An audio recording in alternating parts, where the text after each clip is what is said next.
Oi, gente! Estamos aqui iniciando mais um Papo Sublime. Hoje nós estamos aqui na presença da Ana. A Ana é psicóloga, uma das melhores que eu conheço aqui na região. Mas primeiro eu quero dar uma ênfase aqui nos nossos patrocinadores. A Daphne, lá da Dafê, que está preparando, né, os nossos looks lindos. E também Studio One, responsável pela preparação, né, do nosso cabelo, maquiagem. Toda a produção feita por eles está maravilhoso. A gente chega lá, já tem toda a equipe preparada, maqueia a gente, faz tudo que mulher gosta, né? Bolinho, que é o melhor. Né? E é isso, vamos dar umas boas-vindas aqui pra Ana. A gente tá muito feliz de te receber, muito feliz que você tenha aceitado o nosso convite. Geralmente a Ana que me escuta, né? Hoje é o dia de escutar ela, de saber um pouquinho da história dela. Para mim, que é uma grande honra estar aqui, eu recebi com o coração cheio de alegria o seu convite, Samila e Jéssica. Obrigada. E quero parabenizar já vocês pela iniciativa, pelo trabalho, pela dinâmica do podcast, pelo acolhimento de vocês aqui na recepção. Já esse papo, antes de a gente começar aqui, a gente bate um papo, conversa, toma um café, tudo com muita excelência. Obrigada. E essa que é a ideia mesmo, o propósito é a gente ter esse momento, né? Esse momento de interação, de conhecer mais do convidado. Eu acho muito importante essa questão da gente colocar a mesa, né, sentar à mesa, pra gente entender um pouquinho mais da vida das pessoas, porque a gente acaba aqui na nossa correria do dia a dia, a gente acaba muitas vezes só falando da gente e nunca nem conhecendo de verdade quem que tá próximo, né, a gente. Muito também pra se soltar, né? Pra isso, gente conhecer, um quebra-gelo. Isso, muito legal. Exatamente essa é a ideia. Aquele quebra-gelo, conversar, pra vocês entenderem que realmente é uma conversa, é um bate-papo, é algo descontraído. A gente quer ouvir a sua história, que é o mais importante pra gente. Então começa falando da sua história, como você começou, como você pensou em fazer psicologia. Olha, para falar de como eu pensei em fazer psicologia, eu acabo tendo que falar um pouquinho da minha infância, né? Eu fui uma criança muito calada, né? Muito calada, muito tímida. E de uma família que, como toda família, né, tem muitos problemas. E aí, desde muito pequena, eu pensava, meu Deus, o que eu faço para ajudar esse povo, né? A minha família. E eu sempre gostei muito de escutar, de ouvir as pessoas, de ajudá-las na resolução dos problemas delas. Só que sem... também lá, vivendo o problema, como é que eu conseguiria, né? E muito calada. Eu lembro que tinha uma vez... preocupada com essa questão do quanto eu era calada, ela me perguntou, filha, fala pra mim o que está acontecendo, e mesmo assim eu não falei. Ela disse que até hoje lembra disso, o quanto eu tinha esse movimento de sempre ficar muito calada, introspectiva, né, na minha. E você é daqui mesmo? Não, sou de Goiânia, nasci em Goiânia. O culpado de eu estar aqui é o Paulo, né? Que ele é desse jeito. Gente, esses maridos estão carregando a gente. Esses maridos estão trazendo todo mundo pra séries. Nossa convidada da vez anterior também, o marido que trouxe, a Jéssica, o marido que trouxe. Coisa. Gente, achei que quando eu larguei tudo e fui pra Salvador, eu pensei, nossa, que maluca, que doida. Tô vendo que tem mais doida igual eu. Eu passava por aqui, Jéssica, e ele falava assim, amor, eu nasci aqui nessa cidade, a gente tem que vir morar aqui. Que isso? Jamais, nunca em tempo algum. E sério, gente, hoje eu falo, eu não saio daqui de jeito nenhum. Coisa. Né? Foi aqui que eu, inclusive, me realizei profissionalmente, me realizo profissionalmente, uma cidade que me acolheu, me recebeu. Então, a história, né, acaba transformando, né, assim, a forma como a gente vê, se permitir vivenciar novos momentos, acaba fazendo que a gente mude o nosso conceito sobre as coisas, né? Tem quantos anos que vocês estão aqui? Que a gente está aqui? Tem 20, não, peraí, tem 18 anos. 18 anos. 18 anos, assim, a gente veio de Goiânia para o interior, para São Patrício. Alguém conhece São Patrício? Sim, que do lado, né? Pois é, pequenininha, né? Imagina, de Goiânia para São Patrício. E viemos porque o meu sogro, o meu marido, né? Minha sogra morreu. Meu marido perdeu a mãe dele de uma forma muito inesperada, ela teve aneurisma, minha sogra era muito mais jovem que meu sogro, inclusive. E aí ela faleceu e ele só tem 2 filhos, né? Que é o Paulo, meu marido, e o Serginho, que é o irmão dele. E aí, a minha sogra, gente, era uma pessoa que era muito especial para mim na minha vida. Ela me acolheu demais, né? E aí, quando ela faleceu, eu pensei assim, gente, a única forma de retribuir o que a dona Neuza fez por mim é vindo pro interior cuidar do meu sogro, né? E aí a gente largou tudo lá e veio para São Patrício. Na época, o meu filho mais novo, por isso que eu falo que é 18 anos, tinha 3 meses de idade, então eu sei exatamente. A gente Né? Ele nasceu fez lá e 18 veio pra anos. cá. E aí a gente está aqui desde então, ficamos lá por 7 anos e estamos aqui em Séries já 8 anos mais ou menos que a gente está aqui, né? Mas acabou que eu me perdi, peraí, eu tava falando que... Você tava falando que veio pra São Patrício primeiro, pra depois vir pra Séries. Não, então, em Goiânia eu já exercia a psicologia, eu já atuava na psicologia clínica e também dava aula numa faculdade. E essa questão de dar aula, de falar em público, lembra que é aquela criança calada, tímida, Sim, né? Era um desafio para mim. E o Paulo, né, que é o grande amor da minha vida, ele que me incentivou, né? E me incentiva até hoje. Se não fosse por ele, eu tenho certeza que eu não estaria aqui. Tá? Então, assim, era uma ansiedade tão grande que eu dava aula, nos dias que eu tinha que dar aula, eu não conseguia me alimentar, eu não comia. E o Paulo chegava lá com uma vitamina, alguma coisa, amor, você vai conseguir, tá tudo certo, você é super inteligente, capacitada. Lembra, ia falar do que a gente falou ali. Pode falar, fica à vontade, Então, pode falar qualquer coisa. Lembra que a gente estava conversando ali, de eu falar da questão da autoeficácia e autoestima? Sim. Eu sempre acreditei muito na minha capacidade de fazer as coisas. Quando as pessoas falavam, Ana, eu preciso da sua ajuda para fazer isso, a gente tem que fazer aquilo, eu levanto, vou lá e faço, eu tenho certeza que eu vou lá e vou conseguir fazer. Mas a questão da autoconfiança em mim mesma, a minha autoestima, ela sempre foi muito, assim, não tinha, né?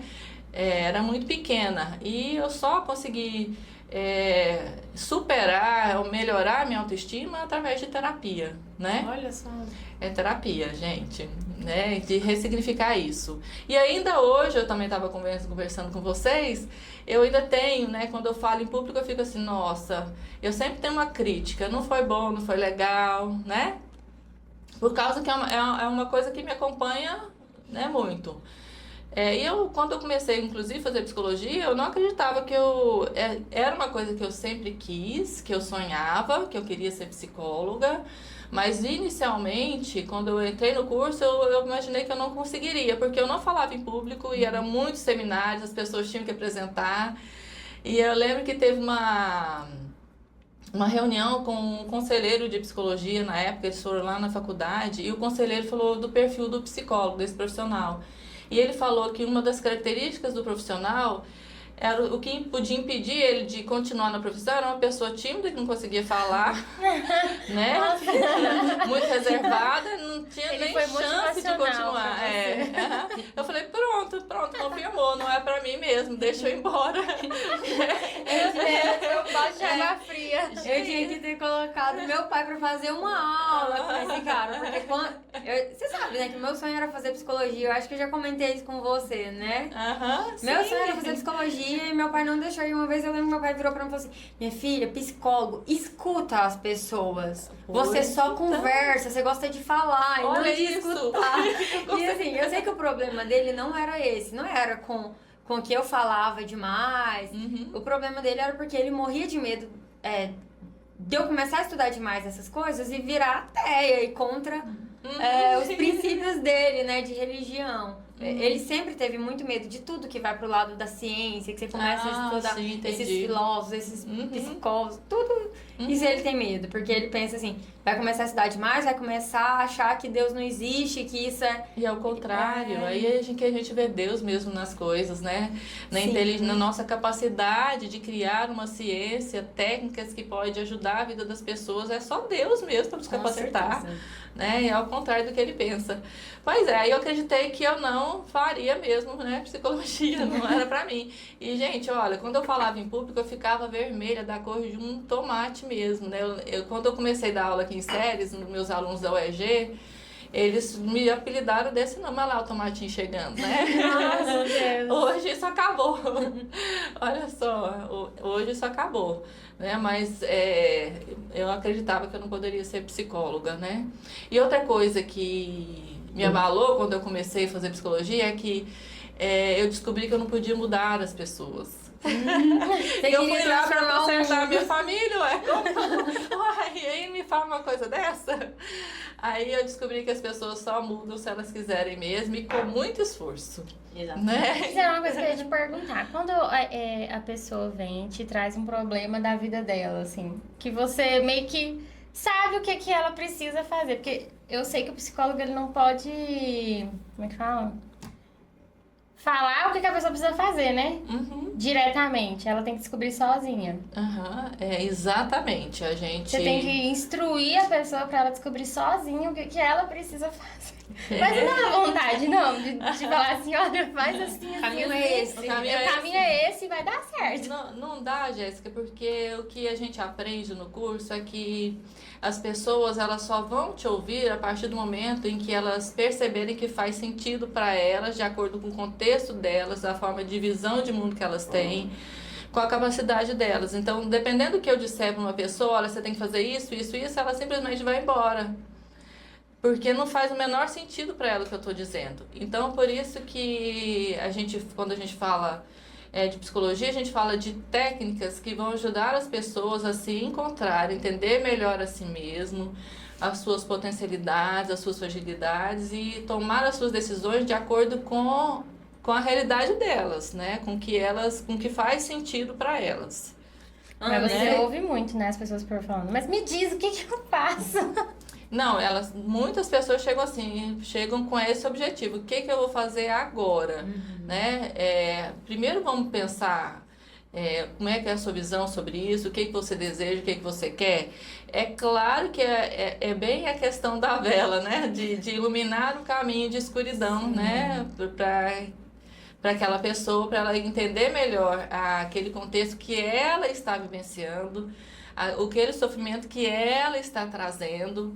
E que, olha, quando você fala isso, às vezes também me faz pensar, gente, essa pessoa está sofrendo por causa disso? Ai, meu Deus, né?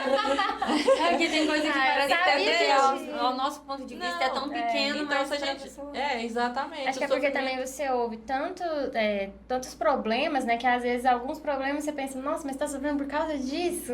Pois é. Tão pequeno. Então, se a gente pensasse assim, a gente não seria profissional, né? A gente sabe que o sofrimento de cada um que traz ali de cada pessoa que chega ali naquele lugar, ela está passando por um sofrimento que ele é real, ele é genuíno. Sim. Né? E a gente precisa respeitar e ajudá-la no que ela está trazendo. Até porque cada um vai absorver a dor de uma forma, né? Exatamente. Por exemplo, uma família de... Vou dar um exemplo assim. Eu e meus 2 irmãos, nós 3 passamos por uma separação, né? Dos nossos pais quando a gente era crianças. Eu absorvi de uma forma, minha irmã de outra e meu irmão de outra completamente diferente. Sim. Então, assim... E não quer dizer que a minha dor é maior que a dele, que é maior que a dela. Não. Mas são dores... Eu acho que aí já vai até da personalidade da pessoa, né? Que eu sou aquela pessoa que é mais emocional, que chora, que coloca pra fora. Parece que em mim doía mais. Isso. Mas talvez pra minha irmã que internalizava a dor, talvez ela sofreu bem mais internalizando essa dor. E aí a intervenção pra você, pros seus outros irmãos é diferente do que você traz, né? A sua dor é diferente da dor deles. É a mesma situação. E a forma como as pessoas lidam com as dores dela está relacionado, sim, com as características de personalidade que ela tem, com algum transtorno, algum problema de saúde mental que ela possui, traços de ansiedade ou depressivo, né? Ou do neurodesenvolvimento. Essa questão da ansiedade, hoje em dia, ela tá bem mais alta, né? Muito Hoje comum. em dia, você tá vendo muito essa questão da ansiedade, muita gente tá se suicidando por conta disso, né? Eu vejo isso muito, principalmente depois da pandemia, né? E você acha que isso hoje a gente tem mais acesso à informação e por isso que a gente fica sabendo mais? Ou é pelo fato da gente ter talvez acesso a tanta informação que as pessoas estão assim tão ansiosas? A informação, na verdade, tem feito com que as pessoas fiquem mais ansiosas e que elas procurem menos formas de lidar com essa ansiedade. A internet traz muita informação que ela é boa, né, que ajuda muitas pessoas, eu não tenho dúvida disso, mas ela traz muitas informações que na verdade não ajudam as pessoas, elas fazem com que elas fiquem mais ansiosas ainda. E quando uma pessoa é ansiosa, já está passando por um problema de saúde mental e ela está lá no WhatsApp, no celular dela, nas redes sociais dela, ela já procura notícias ruins, trágicas, né? E se a gente abrir o celular, notícias ruins de crime, né? De violência, elas estão tá recheado, né? No nosso celular. E o algoritmo nos ajuda ainda nos trazendo muito mais. Se eu já tenho medo, né? Estou ansiosa, vejo que cada vez mais isso tem aumentado, a minha probabilidade de que eu fique cada vez pior ela é muito grande, né? Sim. Então contribui nesse sentido, né? Muita informação e a gente precisa, na verdade, filtrar as informações, né? Principalmente pessoas muito ansiosas e que estão passando um processo depressivo, né? Pessoas no processo depressivo vendo só notícias ruins, isso vai ajudar, será? Pra melhora dela? Pelo contrário, né? Ana, e tem assim, alguma técnica que você faz pra... eu fico pensando, porque eu sou uma pessoa que eu sofro muito com... às vezes até com notícias que eu vejo na internet. Eu fico sofrendo muito. Então, assim, você que escuta ali todo dia várias histórias, com certeza escuta várias histórias tristes. Como que você faz pra separar essa Ana do consultório? Fechou a porta ali, vou pra casa, aqui agora é minha vida. Você consegue fazer essa separação ou você acaba, às vezes, ficando triste? Você acaba levando isso pra sua casa, às vezes, a dor dos seus pacientes? Olha, tem realmente histórias que mexem muito com a gente. Eu não vou dizer para vocês que isso não é real, que não vai acontecer, porque vai, que mexe muito com a gente. Mas essa profissão, ela é uma profissão tão linda que mesmo que mexa e você percebe que você de alguma forma, que você na verdade conseguiu ajudar a pessoa naquela situação que ela é muito triste, muito difícil, e de que a pessoa estava se sentindo completamente sozinha, desamparada, insegura, e que você ajuda nesse processo de reconstrução, de se sentir novamente segura, confiar de novo na vida, na sua capacidade. Então, essa é a beleza. Então, na verdade, a gente transforma a dor em vitória, né? Então, assim, essa nossa capacidade e a nossa vontade de caminhar junto com esse paciente, para que ele consiga ressignificar a sua história, isso não tem preço, né? Isso tem um valor muito grande pra gente. Então, é isso que faz essa profissão valer a pena. Enquanto você tava falando, eu tava até imaginando como eu cheguei em você, eu tava muito mal. Eu acho que você via também assim, né? Nossa, que besteira, né? Porque hoje eu olho pra trás e eu vejo que não tinha nada demais. Né? Que eu nunca passei problema de verdade. Mas depois que passa, a gente pensa mesmo, né? Não foi nada demais. Depois que passa, depois a gente já passou, né? E como foi transformador ter esse acompanhamento por você, né? Que a gente ficou o quê? Uns 3, 4 anos, né? Acompanhando. Eu lembro que eu tava num momento assim, eu tava depressiva mesmo. Eu lembro até que a primeira vez que a gente fez a anamnese, né? Que eu fiz, aí você foi me atender online, eu tava em Ponta Porã, a gente fez online, eu tava querendo morrer naquele dia, eu queria Lembro. Eu tava assim, com dor, com angústia tão forte que parece que nada ia tirar aquilo de mim. E foi tão, assim, eu falo que a terapia me salvou, porque foi a terapia que me tirou daquele momento mesmo que eu tava Então. ali. Parece que era uma angústia que não tinha fim, que não tinha pra onde eu correr. E foi me fortalecendo tanto que depois eu passei por situações bem piores, como, né, a minha separação, grávida, e não fiquei tão mal quanto eu tava naquela época, Tá vendo? né? Assim, Não te passei... abalou tanto. assim, foi um Fortaleceu. relacionamento muito pior do que o outro que eu tava vivendo. Né? Tudo muito pior. E tanto que a terapia me deixou mais forte, me deixou mais preparada emocionalmente pra enfrentar tudo. E assim, eu nunca esqueço também uma coisa que a Ana me falou, que ela falou assim, que eu parecia uma fênix. que sempre quando eu tava que eu achava que eu tava no mais fundo do poço, era quando eu renascia. E mais as coisas forte ainda, deslumbrante, né? E assim, isso, sempre quando eu tô assim me sentindo muito mal, eu lembro disso, eu falo assim, agora é a hora de eu florir, assim, de ressurgir. Então, tá assim, pra mim foi maravilhoso. A terapia eu super indico pra todo mundo, porque realmente foi transformador na minha vida. Ai, que bom, tá vendo? Ouvir uma coisa dessa, gente, olha aí, é maravilhoso. Foi muito aí bom. a gente vê Deus, né, nessas histórias, aí que Como a gente não, aproxima a gente gente? de Deus, o agir de Deus, né? Eu Sem nunca instrumento fui, da... assim, nunca fui na terapia. Eu sempre levei a vida, assim, de uma forma muito leve. Eu sempre busco olhar o lado bom de tudo. E eu sou muito assim, às vezes as pessoas falam, Jéssica, mas você... Teve até uma menina que falou, Jéssica, mas você é muito feliz. Eu falei, não, eu tenho também as dificuldades. Tanto lá em Salvador, a gente também passou por dificuldades. Só que eu não vejo dessa forma, sabe? Eu não gosto de olhar dessa forma. Eu não gosto de olhar pro lado ruim das coisas. Eu gosto de olhar pro lado bom. Sempre olho pro lado bom. Então, às vezes quando eu ouço, assim, alguma amiga vindo falar comigo de algum problema que ela tem, eu fico, amiga, mas não é assim tão ruim. Olha pra esse lado e vai melhorar. Leva como aprendizado, não sei o quê. Aí ela...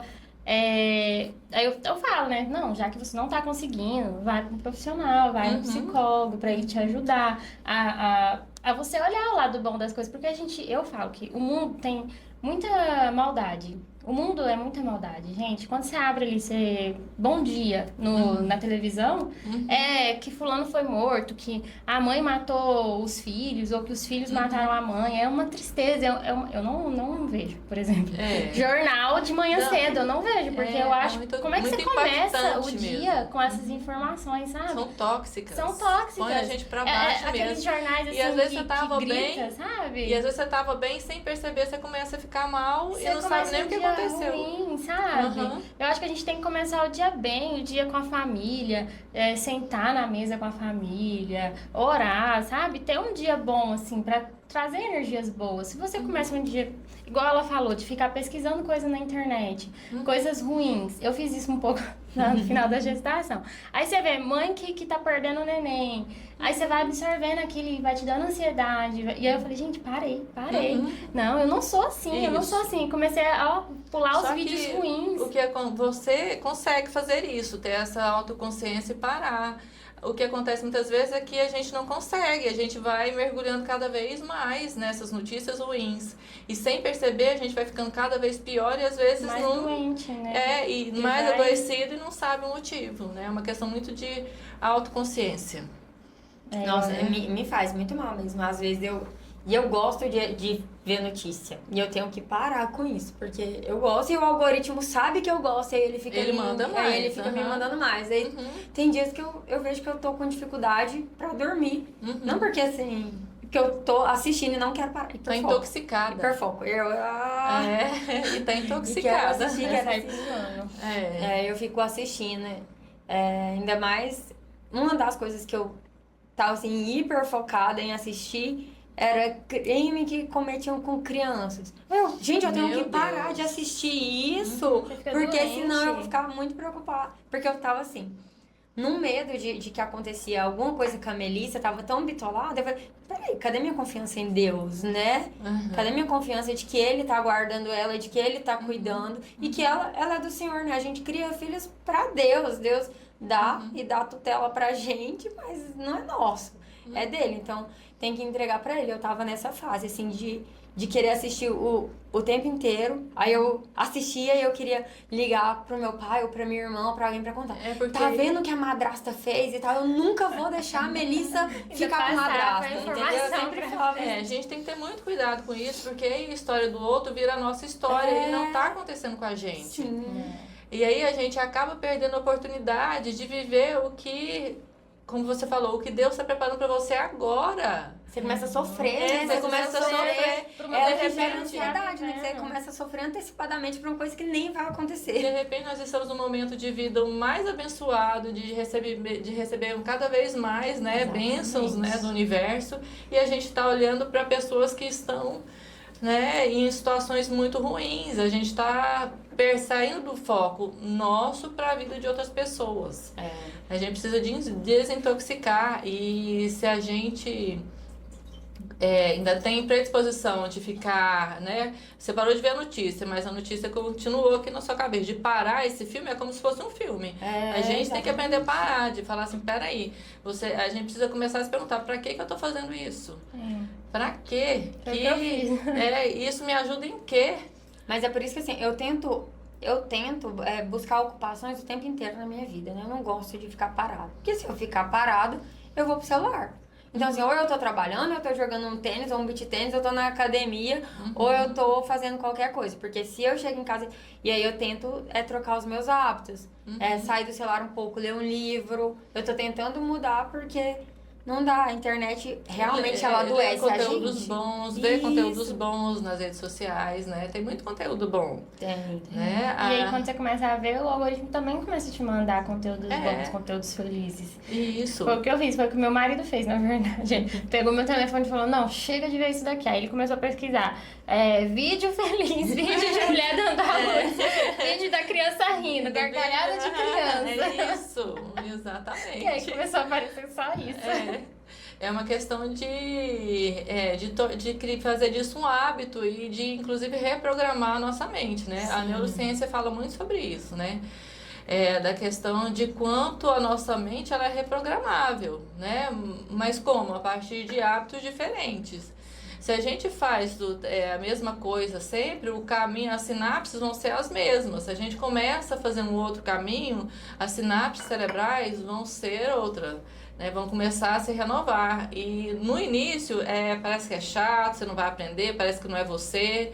Mas se você continuar fazendo, você vai ver que começa a fazer parte do seu dia a dia. Né? Que é a questão que a neurociência explica da neuroplasticidade cerebral. Então a gente pode transformar tudo isso em uma coisa, em novos caminhos, em um novo comportamento, e vai se tornar um hábito. E aquele negócio parece também assim, de você pagar a língua, né? Parece que tudo que você fala, você faz. Igual o que eu mais criticava na minha avó a vida inteira. Que minha avó, ela vive preocupada com o mundo o tempo inteiro. Então eu criticava, fica só vendo notícia ruim.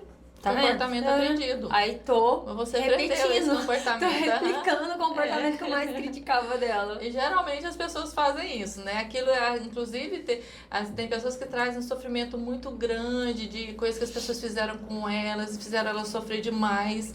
Aí hoje a pessoa não tá fazendo, mas ela tá fazendo com ela mesma. Né? Aquilo que mais doía. Né? É uma questão de ressignificar, olhar para isso e tomar novas atitudes, né? Fazer diferente. Sim. Ana, hoje você tá dando aula lá em Goianésia? Não. Eu saí de Goianésia por uma questão de questões familiares, né? Meu pai ficou muito doente, a Gabriela, né, teve mais um bebê, né? Então, assim, essa viagem, mesmo que seja muito perto, ela é desgastante. Aí eu pedi demissão de lá e vim pra cá, fica sem sair da docência, mas 6 meses depois não teve jeito, não. Recebi a proposta de voltar e acabou que eu voltei, estou no curso de psicologia de novo, aqui em Séries, né, com carga horária bem reduzida por causa, né, da demanda familiar. Eu trabalho na clínica, eu trabalho todos os dias na clínica e entro de manhã, saio muitas vezes só à noite. Então, assim, é bem desgastante. Mas eu tô lá dando aula. Eu adoro, né, dar aula. É uma coisa que é apaixonante, né? De ver futuros profissionais, contribuir com eles. E dessa profissão que eu amo demais, eu sou apaixonada por ela, né? É uma profissão linda. Não acreditava que seria possível, mas estou aqui, né? Mesmo improvável aconteceu. Não tinha o perfil, não era. Você provou que tinha Mas sim o tem, perfil, sim. que gosta sim. Uhum. É. Deixa eu te perguntar, quando você tá com suas amigas e elas te trazem um problema pessoal, você consegue separar as coisas ou você também ajuda elas como psicóloga? Olha, eu tento ajudá-las como amiga, né? Mas quando eu vejo que entra uma questão profissional, eu já falo para elas, olha, isso aqui como profissional eu saberia como te orientar. Mas como você é minha amiga, não adianta nem eu falar, né? Porque eu tô falando como amiga, né? Eu encaminho para você para um bom profissional, eu faço encaminhamento. Até porque geralmente não é bom, né? Você atender uma amiga sua, mistura, O CRP né? orienta que a gente não faça por causa que, como é uma ciência, já começa com viés, né? Uhum. Então, assim, não dá para eu conseguir manter essa neutralidade de ajudar uma pessoa que tem um vínculo, né, diário comigo, né? Uhum. Sempre. Então, o recomendado é você indicar para alguém, né? Eu não posso atender meu marido, meus filhos também, não posso, né? Não, eu até sei disso porque eu tinha uma psicóloga lá em Goiânia, o nome dela é André, maravilhosa. E aí eu comecei a tratar com ela em 2017. E aí depois ela comprou um apartamento e me chamou para fazer o projeto do apartamento dela. Depois que eu fiz o projeto do apartamento dela, a gente virou muito amiga. E aí a gente ia para células juntas, a gente fazia tudo junto. E ela falou assim, Sam, a partir de hoje eu não posso te atender mais, porque agora a gente é amiga. Eu não consigo mais te atender. Eu achei muito ruim na época, eu sofri de estar largando ela. Mas eu tive que entender, mas ela continuou sendo minha cliente. Eu fiz primeiro a casa dela, depois a gente mexeu no consultório dela, lá na clínica dela. Mas foi ótimo, assim. Eu uma ganhei. boa profissional, é assim que a gente tem que agir, né? Porque senão confunde tudo, né? Sim. Que bom, e você ganhou uma amiga. Ganhei uma amiga, uma cliente. Isso. Mudou. Você é ela que virou sua cliente agora. Isso é muito Isso bom. acontece muito, assim, na minha profissão a gente acaba tendo muito essa troca, né? O cliente chega até mim quando eu virei cliente dele ou ao contrário. Porque é um tempo muito grande que a gente fica com o cliente, né? A gente fica 1 ano, às vezes, 2 anos, dependendo do tipo da obra. Então, acaba que é um contato muito longo. Então, fica amizade, né?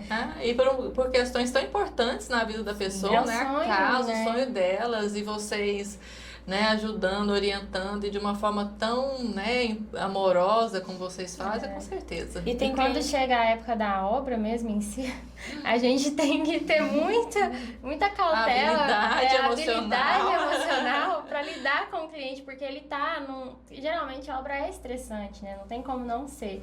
É muito difícil assim a obra, mas acontece também, né? Os estresses. Mas E a gente tem que lidar com o estresse do cliente, tentar acalmar ele, que aquilo vai passar, que vai dar tudo certo no final. Porque ele não entende o que está acontecendo, ele acha que está atrasado, ele acha que está demorando, ou então começa a ver algumas coisas acontecendo. Infelizmente, a gente percebe que as pessoas estão cada vez confiando menos em pessoas. E por mais né? Então, assim, por mais que a gente faça um bom trabalho, a gente vai sempre encontrar pessoas muito desconfiadas. Sim. E aí, os bons profissionais têm um desafio muito maior. Né? Vocês entendem que aumenta o nosso desafio? É aí que a gente tem que estudar mesmo, é aí que a gente tem que se capacitar mesmo para mostrar que não é assim, que não é todo mundo que é assim. Né? Eu tô assim, tem 10 anos que eu tô na profissão e uma coisa que eu venho percebendo ao longo desses anos é que muito cliente ele não quer só um arquiteto. Não. Muitas vezes ele quer alguém para ele conversar mesmo e desabafar. Então, você entra ali para fazer um projeto, quando você já virou psicólogo do cliente, entendeu? Então, assim, tem essas trocas que são muito boas e que realmente a gente acaba virando amigo do cliente, a gente acaba entrando pra dentro da casa mesmo, né? A gente entra pra casa pra fazer o projeto, quando você já tá dentro da casa como pessoa mesmo, né? Ele confia muito na gente. Quando ele contrata, ele confia em tudo. Tudo que a gente fala, até onde fechar, com quem fechar, ele vai perguntar pra gente antes. Olha, o que você acha, Samila? Aqui eu fecho com esse rapaz ou com esse? O que você acha? Tudo ele vai perguntar, as cores. Quando ele quer, às vezes, trocar uma cor que tá no projeto, ele vai lá e fala, não, mas eu não gostei tanto, mas vamos pensar aqui. Mas eu não vou decidir sem minha arquiteta. Eu tenho que chamar ela pra ela vir aqui, olhar e ver qual que ela acha melhor. É por isso que eu acho que a gente tem que ter uma responsabilidade muito grande, sabe, com o cliente. Porque eu vejo muita gente aí hoje em dia que sai indicando empresas apenas por dinheiro, né? Mesmo. Que vai ser o que vai lucrar com isso. Pensa, né? E então, você tá entregando aquela confiança que o cliente está depositando em você, né? De ser o melhor ali para ele. E por conta de dinheiro a mais. E isso pode até te destruir depois, Sim. né? Profissionalmente. Então a gente Porque tem que ter tá essa entregando- responsabilidade com o cliente, esse compromisso. Eu acho que é até uma ética, sabe? Você pensar primeiro no cliente, depois no produto. Eu faço muito isso, assim. A gente trabalha aqui também com, por exemplo, cortinas e persianas, tapetes. E eu sempre falo pro cliente, olha, eu gostaria que você fechasse comigo, né? Eu tô fazendo seu projeto e tal. Você faz pelo menos um orçamento? Mas eu não induzo o cliente hora nenhuma a fechar comigo. Se ele falar assim, Sam, eu quero fazer uns outros orçamentos e tal, eu não sou o tipo de profissional que vai ficar lá, assim, colocando defeito no do trabalho outro das outras profissional Só pra pra fechar. fechar com ele. Então eu acho que isso acaba trazendo uma credibilidade, né, pro meu serviço. Até aconteceu agora, de uma obra que eu tô fazendo lá em Uruana, o cliente pegou. A gente fez todo o projeto dele de interiores, aí eu falei, olha, eu queria fazer um orçamento pra você de cortinas e persianas. Ele falou assim, não, pode fazer, mas tem um pessoal que já trabalha pra mim há 15 anos. Eu vou também fazer orçamento com eles. Aí pegou e fez. Aí ele falou assim, Samla, o orçamento deles ficou um pouco melhor, eles conseguiram um preço melhor. O que dá pra você fazer aí pra gente? Vem aqui pra você ver o serviço deles e me falar, porque talvez seu serviço é muito melhor do que o deles, aí... Aí eu cheguei e fui lá conferir. Quando eu conferi, falei, olha, pode fechar? O serviço deles também é impecável. Então, se você conseguiu por um preço melhor, eles já fazem pra você há muito tempo, então pode fechar com eles. Gente, quando eu faço uma coisa dessa, eu não tô perdendo um cliente de cortina. Eu tô ganhando vários outros clientes. Porque, assim, o tanto que esse cliente já me indicou pra outras pessoas. Você ganha credibilidade, mostra segurança no que você faz, não é? Nossa, é muito Infelizmente, né, em todas as profissões, o que a gente vê, às vezes, até na internet mesmo, são profissionais criticando outros profissionais, né? Denegrindo o trabalho deles. E como professor, eu sempre falo isso para meus alunos, gente, não entre nessa onda. O que vocês têm que fazer é estudar cada vez mais, mostrar a sua capacidade. A gente tem que mostrar a nossa capacidade profissional. Não é ficar falando do profissional que não tá bom, porque ele não... Você denegrindo a imagem dos psicólogos, você denigre a sua imagem também. Sim. E é uma coisa que a gente sempre fala, né? Que tem área pra todo mundo, gente. Tem cliente pra todo todo mundo. Eu falo isso também. Não adianta. Se você falar mal do outro, não vai te trazer mais clientes, mais pacientes. Não vai. Pelo contrário. As pessoas vão falar, mas como assim? Ele tá falando mal da outra pessoa assim? Ele não tem caráter, né? Não tem amor próprio. Como que ele tá tentando, né, denegrir o outro? E em relação a isso, eu tenho orgulho de falar que aqui em Ceres nós somos a primeira clínica de psicologia que teve a iniciativa de reunir muitos profissionais psicólogos no mesmo lugar. Quando eu cheguei aqui, o que eu vi era assim, eu queria lugar para atender, dependendo do lugar, já tinha um psicólogo, não pode, porque aí cria concorrência. Uma rivalidade, Uma né? rivalidade, eu falei, meu Deus, que é isso? A gente precisa conversar, se unir, né? E lá, eu tinha época, já teve época na minha clínica, que eram eu como psicóloga, minha filha, mais 8 profissionais atendendo no mesmo lugar. Tem paciente para todo mundo. E outra coisa, tem demanda que não é para você. Exatamente. Você não vai conseguir atender, gente, tá tudo bem. A gente tem que reconhecer que tem, né, questão que você não consegue lidar com ela, E até como profissional, nem capacidade técnica para isso. Sim. Né? E fora a questão da identificação, né? Que tem paciente que não vai identificar com você, Tudo mas vai bem. identificar com outro profissional. Isso. Eu até falei isso pra Jéssica quando a gente foi montar o podcast. Eu falei pra ela, Jéssica, eu tô querendo fazer isso, você quer entrar nessa comigo? Porque eu não tenho esse negócio, é minha concorrente de arquitetura, eu vou entrar com ela nessa e chegando vai agora, deixa ela vai se tomar meus virar. clientes. Não, gente, tem espaço. Eu falei pra ela, olha, tem espaço pra todo mundo. Vai ter clientes que vai identificar com você, vai ter clientes que vai identificar comigo. E tá tudo certo. E vai ter cliente que vai falar, não, cara, vocês duas fazendo meu projeto. E aí, ótimo, a gente faz também, pega junto, faz. Eu acho que isso é importante, né? E na arquitetura acontece a mesma coisa que com você, né? Que o paciente pode não se identificar na arquitetura, é a mesma coisa, porque eu tenho um estilo que eu gosto mais, Não quer dizer que eu vou induzir o meu cliente a ter aquele estilo, mas o cliente mesmo vai chegar até mim por conta do meu estilo. Exatamente. Então, por exemplo, se eu gosto mais colorido, a Samila gosta mais clássico, então o cliente, ele vê isso, ele sente isso, ele já vem com esse intuito. Se identifica Mas mesmo. também não quer dizer que se o cliente da Samila quiser tudo colorido, ela não vai conseguir fazer, ela faz também. Mas eu acho assim que principalmente nessa questão, hoje em dia eu acho que já existiu um momento em que as pessoas fechavam por projeto, sabe? Ah, eu gosto, essa pessoa projeta exatamente como eu gosto é dessas cores, eu gosto é desse jeito. Hoje não, hoje eu acho que as pessoas se conectam com pessoas, né? Porque hoje, até a inteligência artificial, você entregar um ambiente assim, decora esse ambiente aqui pra mim. A inteligência artificial vai só porque as pessoas estão carentes de pessoas, então elas querem conectar, elas querem olho no olho, então muitas vezes ela quer identificar com a sua personalidade, com quem você é, né? Até com o seu caráter, com a sua índole, ela quer valores que pareçam com os valores dela. Muito mais do que realmente como você faz um projeto. Porque fazer um projeto, igual a gente falou, não é que vai ser colorido, talvez a Sam não vai conseguir fazer. Eu vou conseguir imprimir a identidade do cliente ali dentro. Só porque esse cliente é um cliente que tem os mesmos valores que eu. E ele também tá olhando isso. Exato. Ela tem os mesmos valores que eu. Ah, tem, então eu posso contratar elas.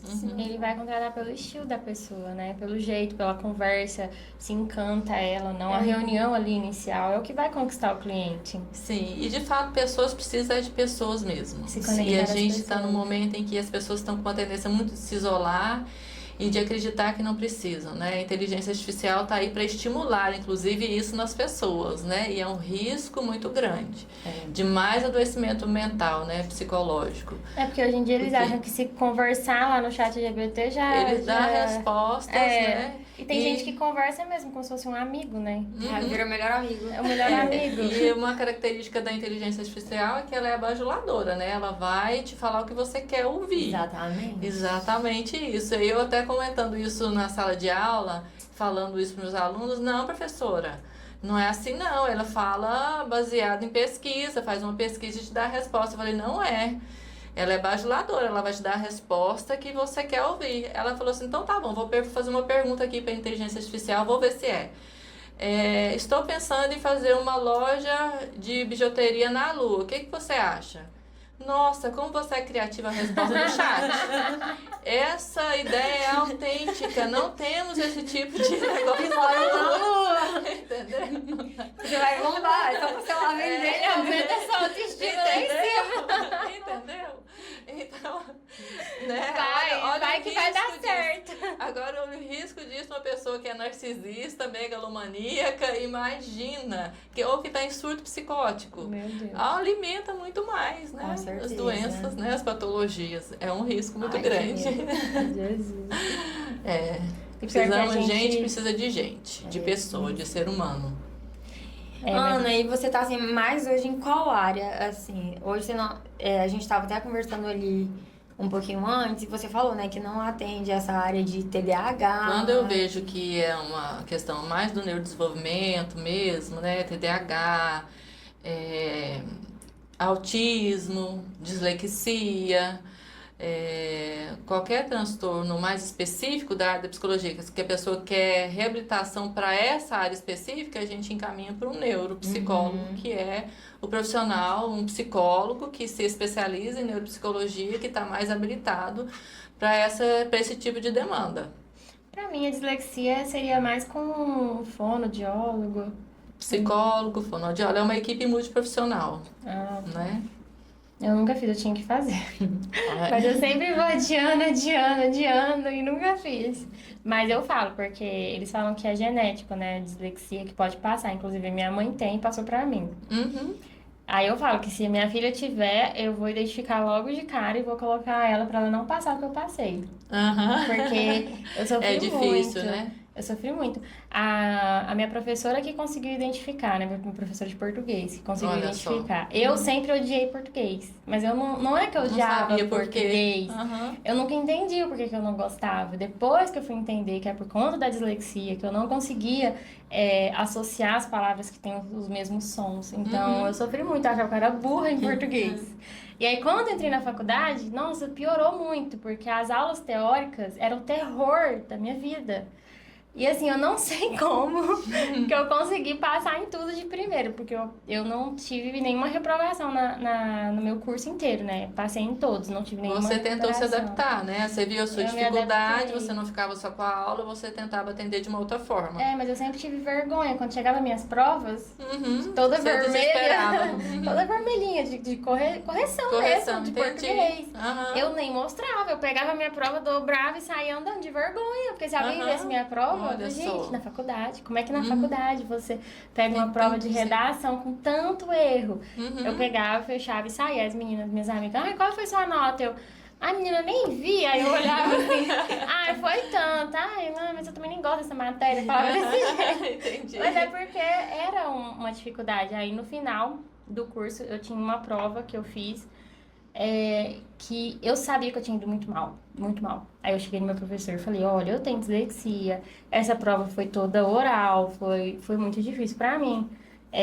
Oral assim, né, foi toda não é de perguntas, né, de respostas rápidas, de redação. Aham. Aí eu falei, essa prova foi muito difícil, eu tenho certeza que eu tirei uma nota muito mal, então, tipo, eu vou reprovar. O que você pode fazer por mim? Me passa outra matéria, outro trabalho, outra coisa que possa me ajudar. Aí ele me ajudou nessa parte, foi o último, era o último curso, gente, era o último ano da faculdade, era a última matéria. Eu falei, não, eu não posso reprovar nessa matéria. Aí ele foi, me ajudou, falou, não tem problema nenhum, eu vou te passar uma outra prova. E você vai estudar, vai cair tal matéria, né? Você vai estudar para essa prova e você vai fazer de novo. Aí eu fiz de novo, passei. Ótimo. Eu falei, gente, Hoje graças as faculdades, teoricamente, elas têm todo um suporte para esse tipo de aluno, né? Para essas demandas, no sentido de fazer, inclusive, provas adaptativas a essa demanda do aluno. É porque ele viu que eu sabia a matéria, mas era erro de português, era erro da dislexia mesmo, era erro da hora ali de escrever mesmo, Sim, de passar o que estava na minha cabeça pro papel, né? Entendi. Aí ele viu que eu sabia a matéria, ele falou, não, você sabe a matéria, realmente um Mas se problema você que tivesse você tido tem. esse suporte desde o início, ia ser com muito menos Seria sofrimento para você, muito né? mais, Seria muito mais eu fui tranquilo. secretária também. Porque eu fui secretária, foi um caos. Porque eu escutava no telefone e a pessoa falava muito rápido, tipo, endereço, alguma coisa assim. Aí quando eu ia passar o papel, tava tudo errado. Aí eu ia, olhava no Google depois como é que escrevia certo e repassava tudo na agenda de novo. Aí minha chefe falava assim, Jéssica, por que a agenda tá toda cheia de errorex? Eu não, é porque, nossa, os pacientes falam tão rápido, eu não consigo ver. Mas eu sabia o porquê, né? Mas eu deixava quieta, eu nunca gostei de falar. Que legal, olha só, né? Assim, você tá me lembrando uma frase que a gente ouve muito na área da psicologia, né? Que as pessoas acreditam que aquelas que têm o coeficiente de inteligência mais alto são aquelas pessoas que vencem na vida, né? Que conseguem os melhores cargos, que conseguem empreender. E tem uma outra pessoa, não lembro de quem é a frase, que fala que as pessoas que vencem são aquelas que se adaptam melhor às situações. Não é a mais inteligente, é que se adapta. E você fez isso o tempo inteiro. Se adaptou àquela situação que era desafiante para você e conseguiu, né? Até hoje eu ainda vou me... Tá se adaptando, né? É porque eu falo que a minha sogra, ela é diretora da escola, né? Aí quando eu comecei a namorar com meu marido, eu já sabia que ela era diretora. Aí quando eu ia mandar mensagem pra ela, eu digitava no Google primeiro pra ver se a mensagem tava certa, todas as pontuações, porque como eu não gostava de português, que na verdade eu não gostava por conta da dislexia. Da dificuldade. Eu não prestava atenção nas aulas. Então, assim, não foi só a dislexia que me não fui prejudicada só pela dislexia. Porque como eu não gostava de português, eu não dava bola pra aula. Então, vírgula, acento, ponto, tudo isso foi junto no bolo, entendeu? E aí eu ia falar, até hoje eu vou digitar alguma coisa pra ela, se eu tiver dúvida eu vou lá e coloco. E meu marido sabe, aí às vezes eu pergunto pra ele, falo, isso aqui é com SS, é com CH, é com C cedilha, Como é que é muito isso? louco isso. E é A minha engraçado. nora também tem esse problema. Tem A minha dislexia? nora tem dislexia. A dislexia, E você não consegue assimilar o som das palavras, por exemplo, que tem sons iguais. Xícara, som de X, de S, de C cedilha, é muito difícil, muito difícil. Você não consegue diferenciar. Eu tava vendo você falando aí, né, que a dislexia é genético, né? E dizem que o TDAH também é genético. E eu fico procurando a minha família inteira. Eu fico tentando descobrir quem na minha família tem TDAH. Você não conseguiu identificar, não? Não consigo identificar. Parece que eu sou assim. Mas eu também tava vendo um estudo esses tempos atrás. Um estudo assim, tava vendo, na verdade, um vídeo no TikTok de um médico. Eu falo muito isso. De um neurocientista, Wesley Delanogala. Eu esqueci o nome dele. Ele é bem famoso, ele parece ser bom. Ele é muito bom, Parece assim, eu ser muito amo bom. assistir podcast Ele é dele. psicólogo, ele tem TDAH, Sim, né? eu Se adaptou assisto muito vários bem. dele, vários. Ele dá uma explicação bem interessante, bem legal. E ele fala, assim, que hoje em dia já tem estudos que falam que também o TDAH, ele não é só genético, como também pode ser de algum trauma que você viveu na infância. Como separação dos pais. E como você reagiu a essa separação. Aí, quando ele falou isso, eu já comecei a pesquisar vários vídeos sobre isso, né? Eu fui achando aquele tanto de vídeo falando sobre essa questão dos traumas. E aí eu já me enquadrei melhor, porque eu não consigo perceber no meu pai, na minha mãe, na minha avó, em ninguém o TDAH. Só se vier lá de trás, né, de alguns outros. Mas essa questão de ser do trauma já fez muito TDAH, né? Tem pessoas que não são hiperativas, elas só têm uma questão atencional mesmo, elas não conseguem ter atenção, né, focar às vezes. Mas o meu é hiperatividade mesmo, né? Tanto que eu não consigo mas ficar talvez quieta. na sua família tenha só uma pessoa que tenha déficit de atenção, não seja TDAH, né, assim, hiperativo. Né, mas que realmente elas não consigam, às vezes, começar e terminar uma tarefa. Né? Talvez não seja tão hiperativa, mas que não consiga ter Eu cresci me dificuldade achando tão atencional. burra, eu cresci achando que eu era tão assim, atrás dos outros, porque eu nunca conseguia acompanhar o quadro, a professora escrevendo lá no quadro, quando apagava, eu tava no cabeçário ainda. Entendi. Eu tinha muito eu achava, gente, por que eu sou tão lenta? Né? Já aconteceu uma situação, tinha uma amiga minha muito inteligente. E ela era muito rápida, né? Inteligente, aí E ela ela copiava muito rápido. E aí eu chamava ela de Nana. Chamo ela de Nana até hoje, né? Copia pra minha tarefa, porque você copia muito rápido, eu não consigo copiar, eu não consigo acompanhar. Aí ela lá, né, copiando. Aí eu desenhando, ela sentada na minha frente, ela e minha outra amiga, assim, do lado dela. E eu aqui, ó, escondendo o caderno e desenhando. Só que a professora não era boba, né? Aí ela veio, pegou o caderno. De quem são esses dois cadernos? Da Samla. Aí... pronto, deu ruim. Aí ela, Nossa, ela tava copiando dela e o seu. Eu tava desenhando, que eu sou do criativo, né? Aí eu peguei, fui desmoralizada na sala de aula, na 5ª série. Tudo que é eu me senti monótono, muito nua. Nossa. Me senti... Mas você foi espertinha também. Você botou a menina pra Eu copiar sempre pra você. colocava. Porque o dia que ela não Você não foi só, você O dia que ela não espertinha, copiava, ela eu tinha que deu- pegar todos os cadernos dela e trazer pra casa pra copiar. O que era muito bom também, porque eu sempre tive muita facilidade de aprender sozinha. Então... Na sala, naquele momento, Não, porque eu você tinha viajo. muitos estímulos. muitos estímulos. Aí E quando eu tô em ela casa só sozinha... focava em algo que realmente você tivesse interesse. Aí o que você fazia, como você estava ali, você buscou uma outra forma, uma Sim. coisa que você tinha interesse, para permanecer ali, porque senão Não permanece. nem ali você conseguiria estar. É uma questão que é bem complicada mesmo. E E tanto ela é em real. casa, eu conseguia, Ela é sabe? real. Em casa eu trazia todos os cadernos pra casa, sempre pegava o caderno das minhas amigas Eu também sempre pra faço casa isso. pra copiar as tarefas que eu não conseguia acompanhar o quadro. Eu nunca conseguia acompanhar um quadro. Tipo assim, não, teve um dia que eu fui do começo ao fim e consegui copiar Mas bem toda a na tarefa. matéria que você tinha interesse em Não, ver? em casa. Em casa eu É consegui. por causa dos estímulos, Jéssica. É muito estímulo numa sala de aula. Né? A gente conversando, é quadro, é muita coisa. É o Aí em som. casa eu copiava e Uhum. aí eu sempre tirava notas boas, porque eu aprendi enquanto eu tava copiando a tarefa. Ou seja, Na não é uma questão de faculdade, falta de inteligência. Né? Eu não conseguia É uma forma acompanhar, não. diferente de funcionar e que hoje as escolas, né, a iniciativa é que as pessoas os professores, né, fiquem cada vez mais preparados para esse tipo de situação, para que essas coisas não aconteçam. Sim. Né? E assim, me prejudicou. O TDAH me prejudicou muito na minha vida inteira, assim. Com Hoje toda eu sei certeza. lidar muito melhor com ele, mas eles falam, né? Que o TDAH ele começa na faculdade e não termina. Eu fiz isso, comecei a administração e parei. Tanto que quando eu fui começar a arquitetura, meu pai falou assim: pra quê? Pra você parar de novo, gastar meu dinheiro à toa? Porque você não vai terminar. Então, porque toda a vida foi assim: eu começo muito empolgado numa coisa, e no meio dessa coisa, eu paro.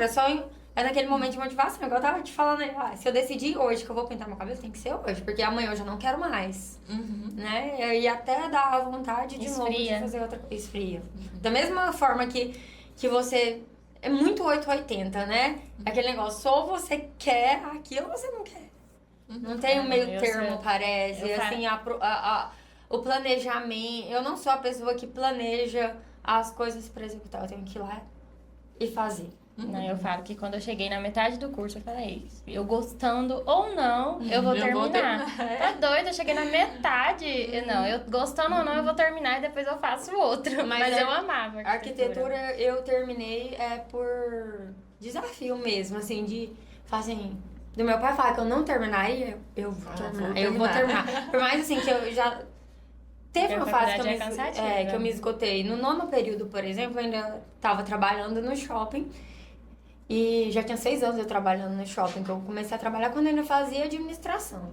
E aí eu tinha que estagiar. E aí eu mandava meus currículos e não conseguia estágio pra ganhar o que eu ganhava no shopping, porque no shopping você ganha muito bem. Então, assim, eu tinha... meu pai pagava a minha faculdade, mas quem pagava os nossos custos mensais era, né? Vocês. Eu e minha trabalho irmã, de né? vocês. E aí... eu falava assim, como que eu vou sair da faculdade pra ganhar mixaria? Que ele pagava R$300 no estágio, meio período. Eu falava, não tem condições, não vou conseguir estagiar. E aí eu falava pro meu pai, agora, eu posso largar esse curso que eu não consigo estágio, tem as horas eu não vou formar, como que eu vou fazer? Então, aí, até que deu certo, eu consegui um estágio, que foi na obra do aeroporto, foi assim, sensacional, e pra ganhar muito bem. Aí que deu certo, mas até então eu tinha certeza, eu queria desistir, sabe? Eu só não desistia. No finalzinho. No 9º período eu falava assim, eu vou desistir porque eu não vou formar. Aí eu falava assim, mas meu pai falou a vida inteira que eu não ia terminar esse curso, ele não queria deixar eu começar, porque ele falou assim, você não vai terminar, então eu vou terminar. E foi nesse tipo assim, eu vou terminar, eu vou provar, era questão de querer provar que eu conseguia, que eu era capaz. Não, mas eu sempre gostei muito. Nossa, a arquitetura me encantou do começo ao fim. Eu amei fazer arquitetura, só que é um curso muito desafiador, porque é um curso que você leva muito trabalho pra casa, muito trabalho. E eu trabalhava o dia todo, eu trabalhava das 7 da manhã como secretária, secretária de dentista. E hoje eu sou casada com um dentista. Olha só. Eu trabalhava das 7 até às 6 horas, aí a van me parava lá no meu trabalho, me pegava, eu ia do trabalho, nem passava em casa, ia do trabalho pra faculdade. E foi assim, todos os anos. Eu só saí do serviço pra fazer o estágio realmente, porque não tenho o que fazer, então eu só saí no último ano pra fazer esse estágio. Só que aí como eu saí já tinha muito tempo, eu recebi o seguro-desemprego.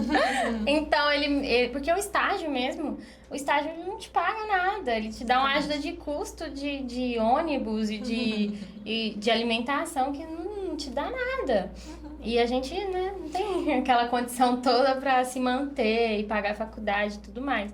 Então, eu só saí realmente pra fazer o estágio, que era obrigatório. Fiz o estágio e aí aproveitei esse estágio também pra tirar a carteira, porque eu também sou muito focada, né? Quando eu falo que eu vou fazer uma coisa, eu faço. Aí eu falei pro meu pai, pai, eu vou tirar a carteira em 2 semanas, porque eram as 2 semanas de férias que eu tinha da faculdade. Era o único tempo que eu tinha pra fazer a carteira. Vou tirar a carteira em 2 semanas. Fui lá, porque tem como você fazer o intensivo de aulas da carteira, né? Então eu ficava lá o dia inteiro. Eu usei minhas 2 semanas de férias de faculdade e fiquei o dia inteiro fazendo aula de habilitação. Fiz todas as aulas, acabei todas, passei no teórico e depois só ficou as aulas de direção. Aí eu podia fazer junto com a faculdade, que dava tempo. Pronto. E aí eu passei. E eu tinha só 15 dias pra fazer a prova e passar. Aí eu falei, não vou passar, né? Ninguém passa de primeira na carteira, ninguém. Aí eu já fui, eu acho que isso me ajuda psicologicamente, sabe? Eu acho que eu vou pensando no pior. E aí chega lá e eu recebo o melhor. Eu falei assim, meu pai, pai, vou fazer a prova hoje.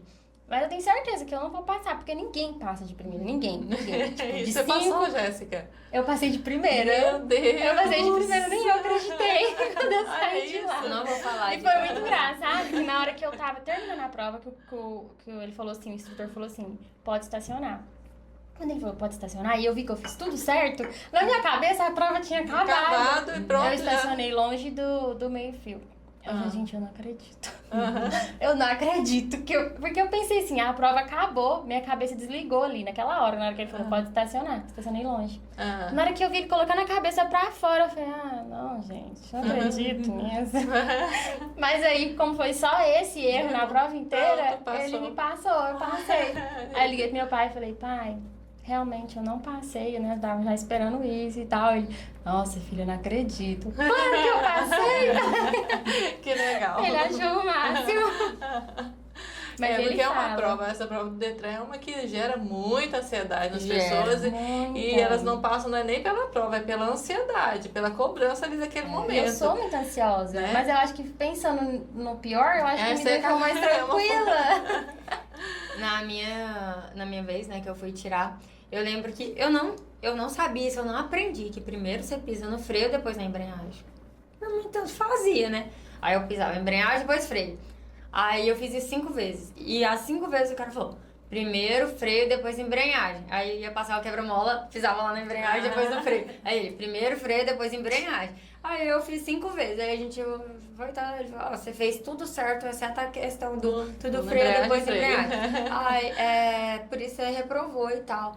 Nossa, eu queria morrer. Aí, meu pai pegou e veio subindo assim. Meu pai, e aí, passou ele. Não, ela fez tudo, ela errou a questão. Sempre pisava na minha, foi menos 10 pontos.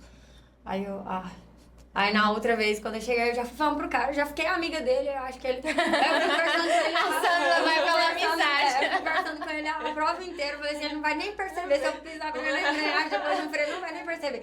Aí eu fui conversando com ele, você acredita que eu fiz tudo errado, porque toda hora eu pisava na embreagem, depois no freio, e ele falava, só porque eu não percebi, quando eu ia fazer era tão automático, que dessa vez eu não vou errar isso. Não tem autonomia ainda. E ele ficava rindo, sabe? Ele ficava rindo, aí eu falei assim, pronto, eu ganhei, eu não vou reprovar nessa. Que eu conquistei ele já. E ele não teve jeito, ele me passou. E assim, voltando nesse assunto, né, que a gente tava falando de que tudo tira atenção, né, lá na sala de aula, que é muito estímulo. Foi o que aconteceu comigo na faculdade. Tudo muito estímulo. Por algumas vezes, eu cheguei a falar pro meu pai, eu não consigo, a faculdade é muito pesada, como a Jéssica estava falando, a faculdade de arquitetura é muito pesada, é muito trabalho, muita coisa. Eu preciso parar de trabalhar. Aí eu parava de trabalhar. Só porque eu não conseguia fazer projeto durante o dia. Até hoje eu tenho essa dificuldade. Quando eu vou criar, tem que ser à noite. Eu tenho muita dificuldade durante o dia, estímulo demais. E então, assim, aí de madrugada eu fluía super bem. Então eu falava assim, e aí eu ficava o dia inteiro parada, eu falava, eu vou ficar perdendo meu tempo assistindo televisão? Não, eu prefiro trabalhar. Aí então eu voltava a trabalhar, porque era a única hora que eu conseguia produzir mesmo, era de madrugada. Aí de madrugada. E sabe que é uma questão também, de novo, muito adaptativa, porque se a gente for pensar no que a maioria das pessoas fazem, você fala, não, tem alguma coisa errada comigo, todo mundo faz assim, eu tenho que fazer assim. Não, você vai se adaptar à sua realidade. Até entender que realmente, por exemplo, o TDAH ele tem uma dificuldade enorme de levantar da cama. Né? Porque se sente uma exaustão muito grande. Então, muitas vezes eu acordava, eu levantava da cama, era meio-dia. Hoje, para eu não levantar da cama meio-dia, eu sempre marco compromissos que eu não vou faltar cedo.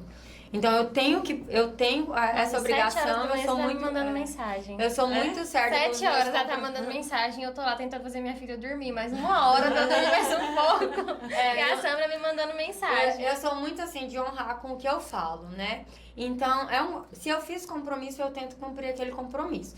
Então, é o que eu faço, é uma estratégia que eu tenho pra eu conseguir sair da cama, senão não sai. Se eu não tiver um compromisso de tenho que realmente levantar, eu fico até meio-dia. E aí, em Goiânia, teve uma época que eu não conseguia levantar. Eu acho que eu já tava meio assim, nesse livro assim da angústia, e eu não conseguia levantar, eu só saía da cama meio-dia. Aí, o que eu comecei a fazer? Vou ficar no escritório até 3, 4 horas da manhã. Porque se eu não consigo levantar cedo, então eu compenso de madrugada. Nossa, era a hora que mais fluía. Então eu pegava, levantava, já ia lá pro shake onde eu almoçava todos os dias, porque eu preciso de gente, sabe? Não conseguia almoçar em casa, não conseguia almoçar sozinha. Aí eu ia pro shake, eu chegava lá, tinha uma família, né? Todo mundo que almoçava lá, sempre lá. Foi ótimo, que eu peguei tanto cliente nesse espaço. Eu pegava dentista, todo mundo. Ah, você trabalha com o quê? Ah, eu sou dentista. Ah, tá precisando reformar seu consultório, não? E assim ia. Eu peguei cliente demais lá. E aí, ia pra lá, ficava lá até umas 3 horas da tarde, que era a hora que fechava. Eu conversava com todo mundo que chegava. Aí saía de lá, ia pro escritório. E de lá surgia tanta indicação, tanta coisa aí no escritório. Eu produzia. E aí ficava até 3, 4 horas, ia pra casa, ia dormir até mais tarde, sem culpa, né? Porque eu trabalho até de madrugada, eu posso dormir sem culpa. Bem. Mas acho que é isso, né? Você gostou, Ana, de participar? Demais, uma forma muito diferente, né, de conversar, de podcast, que é o formato, né, faz pergunta, a pessoa responde, muito melhor, muito mais dinâmico, flui melhor, a gente Você viu que a gente conversa. foge até do assunto mesmo, né? A gente conta um pouquinho da nossa história, da sua, e fica, né, leve. Isso, muito bom. A gente gostou muito de ter você aqui. Foi uma presença assim, muito especial. Pelo menos pra mim, que já tenho assim, um carinho enorme por você. Nossa, nem fala, Sandra. E eu conhecendo agora, adorei te conhecer. Ai, Já podemos fico virar feliz. amigas também. Que bom. Não, aí fico você feliz. decide, você vai querer um amigo ou um psicólogo, porque não pode ser Não os pode ser os dois. dois, verdade. Mas pra mim que, assim, foi uma honra muito grande estar aqui, que gostoso, assim, sentir o carinho de vocês e conhecer mais da história de vocês, pra mim é muito encantador. Obrigada e se tiver outra oportunidade, estou aqui, com Não, certeza. querer com Oh, certeza oh. trazer a Ana mais vezes, né? Sim. Gente precisa de gente, né? Assim, Precisa. e gestos assim de carinho, a forma como vocês recebem, traz acolhimento, né? Não Ai, que só bom. funciona como um quebra-gelo, mas a gente se sente querida, sabe? Ah. Acolhida, é muito Ai, legal. que delícia. Parabéns pra vocês. Que bom saber Que isso, bom que obrigada. você gostou. Muito legal. Bom, então é isso. Esse foi mais um Papo Sublime. Quero que vocês curtam o vídeo, compartilhem, manda pro amigo que gosta desse conteúdo. Se inscrevam no canal e Ativa até o o próximo, sininho. né? E até o próximo. Um beijo, gente.